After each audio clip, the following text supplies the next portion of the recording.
Good morning, this is Jason with Eastern Star Small Engine. We're going to work on a chainsaw chain today. I'm going to put it on my sharpener and sharpen it up. I kind of want to make a short little video, show you how I do this. Now I use a machine. Some people sharpen by hand.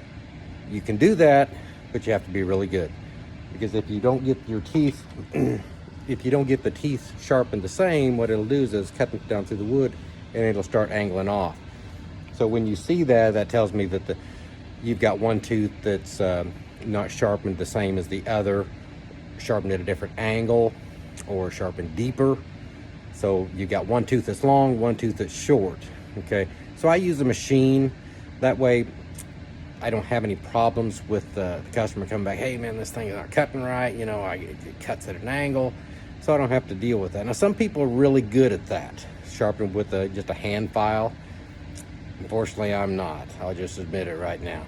So I'm gonna put this, put the chain on the machine. I'll kind of show you how I set it up, and I'll make a few runs through a few of the teeth, and that's how I sharpen these chains. You know, sometimes you got 3/8 Pico, you got full 3/8, you know, 325 chain. You know, just there's all kinds of chains, 1/4 inch, all kinds of different chains. So. But my machine sharpens all those chains. Some of the bigger chain, you just don't see it anymore. 404. That was from the old school stuff back in probably maybe the 80s or the 70s, maybe even older than that. But mainly that's what you see is 3/8, full 3/8, super chisel. You know, 1/4 inch. 1/4 inch is usually on your little pole saws. That's the small 1/4 inch chain. So I'm gonna turn the phone around here, and I'll show you how I set this up. Okay, this is an Oregon chain sharpener. You've got your stone here, and what this does is it cuts down through the tooth and into the gully of the chain.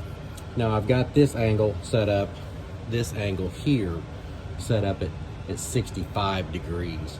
Now this one I've got it set up at 30, and that's this way. Okay.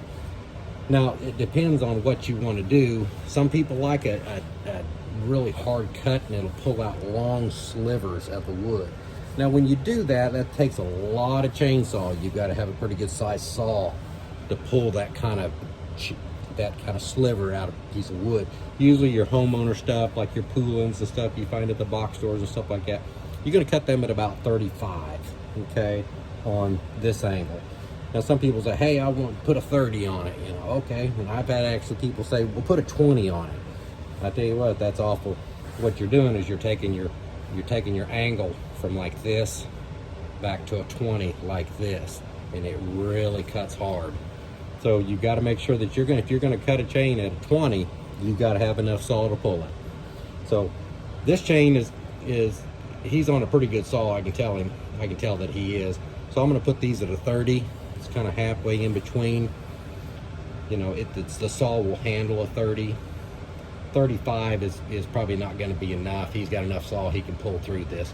So, but I've got my adjustment piece here, and this pulls the chain in closer to the stone, okay?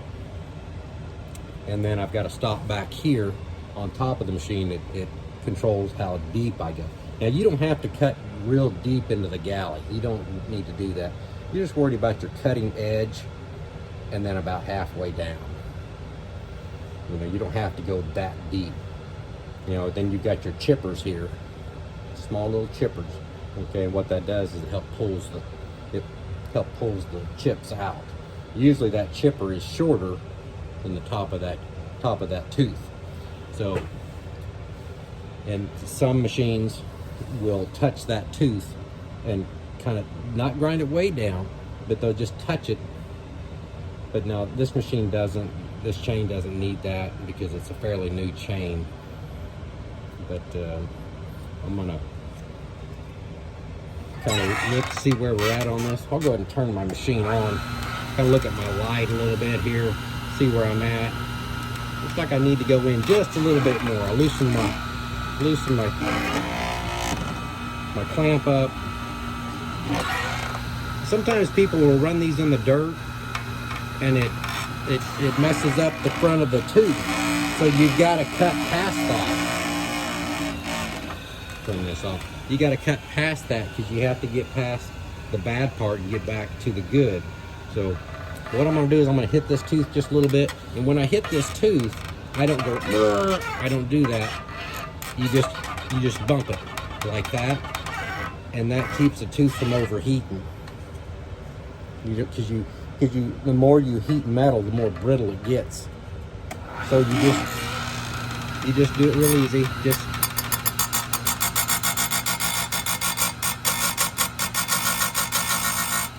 I don't get real deep in there.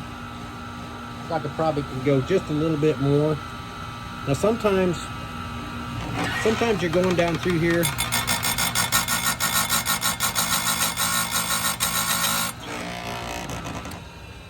Okay, I think that's going to be fine. Sometimes you'll be going down through here and you can tell that somebody's worked on a chain with a, in fact, I can see right now that somebody's worked on this chain with a file. I can tell that just by that tooth right there. That tooth right there. See how angled it is? Now look at this tooth. See how it's come back? So this is like at a 35 and this is like a 20. Now this is going to be a problem here. So therefore I've got to cut this chain farther back to match up. See, it's too late now. I've got to cut this so deep to match up, because if you don't, you've got two different cutting edges and it will not cut straight. So if you got somebody that's, hey, you know, I'm going to go out and cut 4 or 5 ricks of wood, you know, and he's going down through there, man, this thing's going sideways, he's going to be a little upset. So that's something we really pay attention to, but I could tell that right away. So I'm going to have to cut this. I'm going to have to go through this. I'm going to have to hit this tooth and hit this tooth and see how far back I'm going to have to bring this tooth to get this back where it needs to be. But once we get it where it needs to be, it'll be good. But this is good evidence of somebody sharpening with a hand file. So I'm going to run through this and see if we can clean this old chain up for him. Okay, we've made our pass through this chain. Like I said, that one tooth had been filed with a hand file and it really threw the angle off. So I was able to come back on that one tooth and get it to clean up, and then once I spun the machine around and come back the other side, I was able to get it. I was able to get all the teeth back to where they should be. So, but it turned out pretty good. The bad thing about is when you sharpen it with a file, okay, and you get your angle wrong, what happens is you have to take off a lot more of the tooth to get everything else to match up, shorten the life of your chain, barring you keep it out of the dirt, because once you throw a chain in dirt, it just automatically dulls it. So, or a nail in a tree or something. But that's the way I sharpen these chains, and it works out well. Thank you for your time.